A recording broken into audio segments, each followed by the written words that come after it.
आइए सुनते हैं अपना दैनिक प्रोग्राम शुभ प्रभात।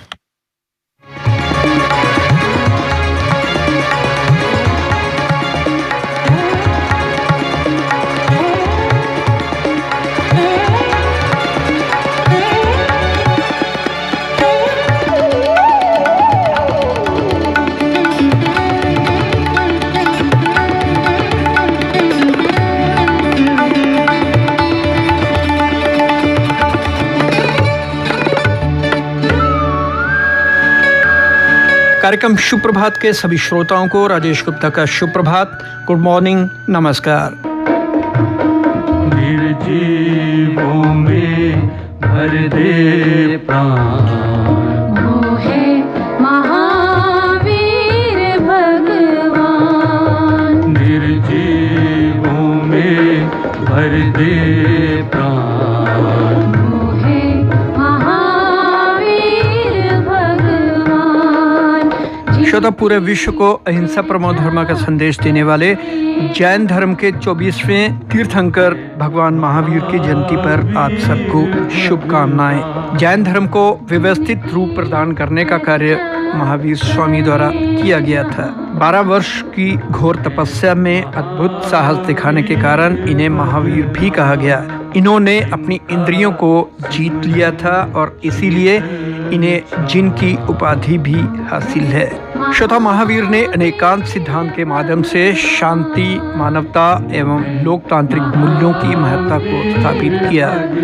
अनेकांत सिद्धांत के अनुसार कई प्रकार के विचारों से सत्य को जानना अनेकांत है, अर्थात सत्य को पाने के लिए कोई एक विचार पर्याप्त नहीं है। महावीर का कहना था कि हमारे विचार सत्य हो सकते हैं और किसी दूसरे के विचार भी सत्य हो सकते हैं। यह दृष्टिकोण समाज में उत्पन्न विभेद को समाप्त करके शांति का सूत्र बन जाता है। सिमरन शीतल छाँव, वो है महावीर भगवान। वो है महावीर भगवान। श्रोता, कार्यक्रम शुभ प्रभात में आज हमारे साथ बात करने के लिए हमने आमंत्रण दिया है डॉक्टर श्रेयांश कुमार जैन जी का, जो कि एक सोशल रिफॉर्मर होने के साथ साथ योग के एक्सपर्ट भी हैं। जाना माना नाम है हमारे राज्य में, पूरे भारतवर्ष में। इन्हीं से बात करते हैं आज महावीर जयंती को लेकर। डॉक्टर साहब, सबसे पहले कार्यक्रम शुभ प्रभात में आपका स्वागत करना चाहूँगा और आपसे जानकारी चाहूँगा कि आज महावीर जयंती है और इसी सिलसिले में भगवान महावीर जी की शिक्षाओं को लेके, उनके बचपन काल को लेके और उनकी जो संसार से विरक्ति जो हुई थी उनके बारे में आपसे जानकारी लेना चाहूँगा। धन्यवाद राजेश जी। आप सभी को, मानव मात्र को भगवान महावीर के जन्मोत्सव पर बधाई है जी। भगवान महावीर केवल जैन धर्म के वाणी ही नहीं थे, मानव मात्र के लिए उनकी शिक्षाएं आज भी उतनी ही उपयुक्त हैं जो आज से 2550 साल पहले थी जी। उनका जन्म 599 बिफोर क्राइस्ट BC हुआ था। लगभग 2550 वर्ष हो गए उसको, उनके जन्म को। और उन्होंने मानव मात्र को जीवन जीने की कला सिखाई कि कैसे जीवन जिया जाता है। बाकी बचपन से ही क्षत्रिय पुत्र थे, वो राजा के बेटे थे, सिद्धार्थ के बेटे थे। क्षत्रिय कुल में जन्म हुआ। त्रिशला उनकी माता का नाम था और बचपन से ही बड़े जुझारू और बहादुर थे और खतरों से खेलना उनकी आदत थी। इसीलिए उनको वीर, महावीर, अतिवीर, वर्धमान ऐसे नामों से पुकारा गया। तो जहाँ तक उनकी शिक्षाओं का प्रश्न है, शिक्षाएं तो अनेकों हैं उनकी, लेकिन मुख्य जो आज के संदर्भ में एक शिक्षा है उनकी अनेकांतवाद जी। ये माइक लोहे का बना हुआ है, ये पीतल का भी हो सकता है, प्लास्टिक का भी हो सकता है, लकड़ी का भी हो सकता है। एक चीज को अनेकों दृष्टियों से देखना अनेकांतवाद है जी। इसमें क्या है, हमारा कॉन्फिडेंस लेवल बढ़ता है। इसमें क्या है, हमारी बेटर अंडरस्टैंडिंग आती है। इसमें क्या है, हमारी ईगो खत्म हो जाती है कि जो मैंने कहा वही ठीक नहीं है, जो बाकी लोग कह रहे हैं उनके बारे में भी सोचना चाहिए, वो भी सत्य हो सकता है। दूसरे की बात को सुनते हैं और इसी को लेके उस ज़माने में पंचायत राज्य सिस्टम चला था। बड़े बुज़ुर्ग लोग थे, इकट्ठा करते थे, उनके सामने अपना पक्ष रखते थे, सबकी बातें सुनते थे, फिर उसके बाद निर्णय लिया जाता था कि भाई ये चीज़ जो है ठीक रहेगी, उपयुक्त रहेगी। शास्त्रार्थ Yes, जिसे कहा बिल्कुल जाता है। बिल्कुल। ऑल वर्ल्ड इश्यूज भी अगर इस अनेकांतवाद थ्योरी को लेके चलें, वर्ल्ड में कोई इश्यू नहीं रहेगा, कोई प्रॉब्लम नहीं रहेगी किसी की, सब बातें सरलता से हल हो जाएंगी। जी तो ये इतना बड़ा एक शिक्षा है, ये गागर में सागर है हमारा अनेकांतवाद। दूसरा बहुत बड़ा एक मंत्र, मूल मंत्र है अपरिग्रह। अपरिग्रह का अर्थ है आवश्यकता से अधिक वस्तुओं का संचय नहीं करना है। अगर मुझे 4 शर्ट की ज़रूरत है और मैं 15 शर्टें हैंगर में लगा के रखता हूँ तो वो ठीक नहीं है। होर्डिंग्स, अब देखिए जब पेट्रोल की कीमत बढ़ती है, जिस दिन पहले दिन पता लगता है, जो आदमी 200 रुपये का पेट्रोल डालता है गाड़ी में, वो भी कहता है टंकी फुल कर दो जी, पहले ही, क्योंकि हम खुद होर्डिंग कर रहे हैं। यस यस, संग्रह करना है, संग्रह कर रहे हैं, प्रवृत्ति में जुड़ चुका है। बिल्कुल ठीक कह रहे हैं आप। तो हमने आवश्यकता से अधिक वस्तुओं का संचय नहीं करना है। उसके बाद मुख्य इनके 5 पंचशील भी उसको कहते हैं, अणुव्रत भी कहते हैं उसको। सत्य है, अहिंसा है, अपरिग्रह है, अचौर्य है और ब्रह्मचर्य है। सत्य, जैसा कुछ देखा, जैसा कुछ सुना, उसको उसमें डिस्क्रिमिनेशन यूज़ करना, अपने विवेक का प्रयोग करना, तब उसको मानना। दूसरा है अहिंसा, नॉन वायलेंस, नॉन इंजरी। किसी को मारना, कत्ल करना ही हिंसा नहीं है। अगर मेरे वचनों के द्वारा किसी को दुख पहुंचता है वो भी हिंसा है। तो किसी को दुख नहीं देना, मन वचन काया के द्वारा किसी को कष्ट नहीं पहुंचाना, ये अहिंसा है जी। तीसरा अपरिग्रह का मैंने बता दिया। अचौर्य, अचौर्य मतलब चोरी नहीं करना। केवल आपका ये मोबाइल है, इसको चोरी कर लेना ही नहीं है। इसमें क्या है कि अगर मेरे मन में ये भाव आ गया कि भाई कब राजेश जी यहाँ से चले जाए और मैं इनका मोबाइल उठा के जेब में रख लूँ, वो भी अचौर्य है, वो भी मुझे पाप लगेगा चोरी का। तो मन वचन काय के द्वारा दूसरे की चीज़ पर मन न लाना, उसकी इच्छा न करना, उसमें दिलचस्पी न लेना दूसरे की चीज़ में, ये है। और कंटेंटमेंट भी इसी के अंदर आता है कि जो कुछ मुझे उपलब्ध है, अगर मेरे पास i10 गाड़ी है और तो आपके पास ओडी है, तो मैं उसमें संतुष्ट रहूं। ठीक है, जब मुझे मिलनी होगी मुझे मिल जाएगी। तो संतोष जो है वो सबसे बड़ा धन है। कहते हैं it is not he who has a little but who desire for more and more is poor. धन कन कंचन राय सुख सभी सुलभ कर जान, जब आवे संतोष धन सब धन धूलि समान। जी, जो है उसी में संतोष करना, उससे ज्यादा की इच्छा करना भी एक बिल्कुल संतोष का कारण। कहते हैं मक्खी बैठी शहद पर रही पंख फैलाए, हाथ मलेर सुर धुने लालच बुरी बुलाए। बिल्कुल, मक्खी शहद पे बैठती है, अगर एक ठूंग मार के उड़ जाए तो ठीक है, लेकिन वो लिप्त हो जाती है और उसी में प्राणांत हो जाती है, उसके पंख उसी में लिप्त हो जाते हैं और वो खत्म हो जाती है वहीं पे। तो यही हमारी संसारिक व्यक्ति की जीवन कला है, हम संतोष नहीं उसमें करते जी। और 5वां नियम है उनका मेन, वो है ब्रह्मचर्य, ब्रह्म आचरण करना। एक पत्नी व्रता होना, एक पतिव्रता होना, वो भी ब्रह्मचर्य के दायरे में आता है। हाँ, दूसरे की चीज़ पर अपने मन को नहीं ललचाना, दूसरे के रंग रूप पे नहीं ललचाना, वेश्यावृत्ति, दूसरे की स्त्री में, दूसरे की पत्नी में इंटरेस्ट लेना, कामोत्पत्तक गीत सुनना, कामोत्पत्तक रस का सेवन करना, जिनसे काम उत्पन्न होता है, ऐसे चित्रों को देखना, वो भी इसका खंडन होता है। तो ब्रह्म आचरण करना। आज लोग, हमारे ऋषि मुनि थे, 300-300, 400-400 साल जीवित रहते थे। क्यों रहते थे? क्योंकि उन्होंने ब्रह्मचर्य की साधना की थी, उन्होंने ब्रह्मचर्य की साधना की थी। और उसके बाद में 5 अणुव्रत आते हैं। अणु कहते हैं छोटा। अणुव्रत किसके लिए है? जो साधारण व्यक्ति है, श्रावक है, उसके लिए अणुव्रत है। अहिंसा है, फॉल्सहुड है, सत्य है, और स्टीलिंग है, संतोष है और ब्रह्मचर्य है। ये 5 अणुव्रत हैं। और इसी का रूप है एक महाव्रत। जो हमारे संत होते हैं, साधु होते हैं, सन्यासी होते हैं, आचार्य होते हैं, उपाध्याय होते हैं, तो उनके लिए महाव्रत कहा है। ये तो हमने गृहस्थी में रहते हुए अहिंसा नहीं करनी, सत्य बोलना है, नॉन स्टीलिंग, चोरी नहीं करनी है, संतोष, कंटेंटमेंट रखनी है। ये हो गया संसारिक व्यक्ति के लिए। लेकिन जो संत हैं उनके लिए complete, they are not allowed even to think about, वो है संतों के लिए, उसको महाव्रत कहते हैं। और मुख्य रूप से जो योगा में हमें बतलाया जाता है, मैं चूंकि योग का विद्यार्थी हूँ, 50 वर्षों का स्टेट योगा कमिश्नर भी हूँ मैं, तो योग क्या है? ठीक है, physical exercise is all right, लेकिन आत्मा को परमात्मा से मिलाने का नाम योग है। आत्मा परमात्मा से कैसे मिलेगी? सब धर्मों को कहा गया है कि मोक्ष की प्राप्ति करना। मोक्ष प्राप्त कैसे होगा? उसके 3 लिम्स हैं मुख्यतः। पहला है सम्यक दर्शन। सम्यक दर्शन इज रियल फेथ। और faith on what? That I am a soul not the body.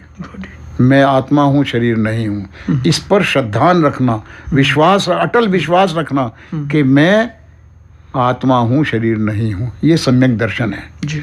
उसके बाद है सम्यक ज्ञान। सम्यक ज्ञान, real knowledge. Knowledge of what? The difference between soul and the body. आत्मा और शरीर की भिन्नता क्या है? देखिए, शरीर है, नश्वर है, नाशवान है, विकारों से, बीमारियों से, मल से, रोगों से भरा हुआ है। हर समय 9 द्वारों से मल जाता रहता है। रोग इसको सताते हैं, भूख प्यास इसको सताती है। शरीर को भूख लगती है, आत्मा को भूख नहीं लगती। आत्मा को कोई रोग नहीं होता। आत्मा तो अजर है, अमर है, अमूर्तिक है, निराकार है, वीतराग है, चैतन्यमयी है, सच्चित आनंद है। अग्नि इसको जला नहीं सकती, वायु इसको उड़ा नहीं सकती, जल इसको गीला नहीं कर सकता। तो ये आत्मा और शरीर की भिन्नता का ज्ञान होना सम्यक ज्ञान है, रियल नॉलेज है। और तीसरा ज्वेल जो है, जो चरण है मोक्ष प्राप्ति का, वो है सम्यक चारित्र। सम्यक चारित्र मीन आत्मस्थ होना, आत्मा में लीन होना। मैं भोजन कर रहा हूँ, मन में ये ध्यान रहे कि भोजन जो है शरीर को मैं दे रहा हूँ। आत्मा तो भोजन करती नहीं। शरीर चलाने के लिए मुझे भोजन करना है, भोजन के लिए नहीं जीना है, जीने के लिए भोजन करना है। ये भी एक मतलब कि ये सम्यक चारित्र के अंदर आता है। तो हमें भगवान महावीर ने, देखिए सभी धर्मों में एक ही शिक्षाएं हैं। किसी ने महावीर कह दिया, किसी ने सनातन कह दिया। अब जो मैंने बातें बताई ये गीता के अंदर समाहित हैं, सारी हैं कि कर्म व्यक्ति करेगा तो उसको फल मिलना ही मिलना है, फल की सोचना नहीं है उसने। देखिए यम नियम होते हैं, सनातन धर्म के अंदर है, योग के अंदर है, पतंजलि योग सूत्र में भी आते हैं यम और नियम। वो क्या है? शौच, संतोष, तप, स्वाध्याय, ईश्वर प्राणिदान, ये नियम है। और अहिंसा, सत्य, अस्तेय, ब्रह्मचर्य, परिग्रह, ये यम है। ये 10 जो हैं अष्टांग योग में आते हैं, 8 फोल्ड योगा। उसके अंदर यम, नियम, आसन, प्राणायाम, प्रत्याहार, धारणा, ध्यान और समाधि। इवन क्रिश्चियनिटी, उसमें देखिए 10 कमांडमेंट्स हैं, वो भी यही हैं, यही यम नियम है। और यही हमारे 10 लक्षण, एक पर्व होता है, धर्म के 10 लक्षण हैं। तिलक लगाना ठीक है, लक्षण हो सकता है धर्म का। बोधी रखना लक्षण हो सकता है, 5 कक्के रखना लक्षण हो सकता है, गले में क्रॉस पहनना लक्षण हो सकता है, सुन्नत करना लक्षण हो सकता है, लेकिन धर्म नहीं है। धर्म तो क्षमा है, मार्दव है, आर्जव है, सत्य है, संयम है, तप है, त्याग है, अकिंचन है और ब्रह्मचर्य है। ये धर्म के 10 लक्षण हैं और यही भगवान महावीर की शिक्षाएं हैं जो संक्षिप्त रूप में मैंने आपसे कही। जी, ये आपने त्रिरत्न की बात की। जो इसके अलावा एक बहुत बड़ा एक मूल मंत्र जो हमें मिला, अहिंसा परमो धर्म, जिस पे आज दुनिया शायद कायम नहीं है और इसको ज़्यादा फॉलो करती है। इसके बारे में स्वामी जी के उनके विचार आपसे जानना चाहूँगा। देखिए, अगर व्यक्ति, जैसा आपने बिल्कुल ठीक फरमाया कि अहिंसा, नॉन इंजरी, अगर उसके एक बिंदु को लेके चले, दुनिया के अंदर लड़ाई झगड़ा होगा ही नहीं, वर्ल्ड वार होगी नहीं। आज देखिए एक दूसरे के गला काटने पे झूठे हुए हैं, एक दूसरे की हिंसा मन से भी कर रहे हैं, वचन से भी कर रहे हैं और काया से भी कर रहे हैं, कर्म से भी कर रहे हैं। मनसा वाचा कर्मणा। अगर हमारे मन में ये आ जाए कि जैसा मैं हूँ, जैसा जीव मेरे अंदर है, वैसा ही हर प्राणी के अंदर है, जितने लिविंग बींग्स हैं सबके अंदर है। भगवान महावीर ने एक मच्छर को भी मारने के लिए निषेध कहा है, लेकिन ऐसा नहीं है। हमारे जैन बंधु जो हैं आर्मी के अंदर जाते, मतलब अपना फर्ज, अपने कर्तव्य को पालन करते हुए हमने अहिंसा पर कायम रहना है, लेकिन अपनी रक्षा, देश की रक्षा करने के लिए हम सदैव तत्पर हैं और हम रहते हैं। जी, आपसे चलते चलते कार्यक्रम का समय हो रहा है। आपसे पूछना चाहूँगा कि आज जिस दौर से व्यक्ति गुजर रहा है उसमें आप महावीर जी के संदेश को लेके क्या कहना चाहेंगे? किस प्रकार से वो उनके संदेश से जुड़े? देखिए, कहते हैं जैसा खाओगे अन्न वैसा होगा मन। जी। आजकल fast food and what not इतना गड़बड़ चल रहा है, उससे हमारे विचारों में अपवित्रता आती है, दूषित आती है। जैसा खाएंगे अन्न वैसा होगा मन। जैसा पिएंगे पानी वैसी होगी वाणी। कोल्ड ड्रिंक्स ये वो इतना कुछ हो रहा है। जैसा खाएंगे अन्न वैसा होगा मन, जैसा पिएंगे पानी वैसी होगी वाणी, जैसी लेंगे वायु वैसी होगी आयु। अगर आप डीप ब्रीदिंग करना प्रारंभ करें, निश्चित रूप से आपकी आयु बढ़ जाएगी। जितने संसार में जीव हैं जो छोटी सांस लेते हैं, देखिए खरगोश है 1 मिनट में 42 सांस लेता है, उसकी आयु कितनी 5, 6, 7 साल होती है। एक कुत्ता 1 मिनट में 32 सांस लेता है, उसकी आयु 10, 12, 15 साल से बड़ा कोई कुत्ता नहीं होता। एक कछुआ 1 मिनट में 3 या 4 सांस लेता है। Do you know what is the age of कछुआ? 400 ईयर्स मिनिमम एज। 1000 साल तक भी कछुआ होता है। इसी प्रकार सात्विक प्रकृति का प्राणी यदि अपनी श्वासों पर नियंत्रण करे, प्राणायाम करे, 15 से 20 श्वास नॉर्मली एक व्यक्ति लेता है। अगर प्राणायाम के द्वारा उनमें थोड़ी सी कमी लाई जाए, उसी अनुपात में हमारी आयु भी बढ़ सकती है। तो अपने विवेक को प्रयोग करना। हमारे सनातन धर्म में एक श्लोक है, आहार निद्रा भय मैथुनम एतत् समाना पशु भी नरानम धर्मो ही दिक्को तेषां विशेषो धर्मो नहीं ना पशु भी सना। आहार करना, निद्रा सोना, भय डरना और मैथुन गृहस्थी चलाना, ये सब जीव करते हैं। अगर हम मनुष्य होकर भी इन्हीं 4 चीज़ों पे चलें तो हमारे पशु में क्या अंतर है? नहीं। अंतर है विवेक का, अंतर है discrimination, what is good and what not. तो महावीर स्वामी ने ये कहा है कि अपने विवेक का प्रयोग करिए, अपने आचार को, विचार को, आहार को, विहार को शुद्ध रखिए, निश्चित रूप से आपका कल्याण निश्चित है। जी। तो श्रोता, ये थे डॉक्टर श्रेयांश कुमार जैन जी, जो महावीर स्वामी जी के शिक्षाओं को लेके उनका व्याख्यान कर रहे थे और बड़ी अच्छी बातें बताई कि सबसे ज़रूरी है कि हमें किसी व्यक्ति को भी अपने आचरण को शुद्ध रखना है ताकि वो लंबी आयु जिए, और शुद्ध आचरण होने से वो समाज में एक अपना स्थान भी बना सकता है और दूसरों के लिए एक प्रेरणा का स्रोत भी हो सकता है। तो डॉक्टर साहब, मैं कार्यक्रम शुभ प्रभात में बात करने के लिए आपका धन्यवाद देना चाहूँगा। तो श्रोताओ, अब वक्त हो चला है आज के संग में बस इतना ही। फिर होगी मुलाकात, तब तक के लिए राजेश को दीजिए अनुमति। नमस्कार, हैव ए नाइस डे।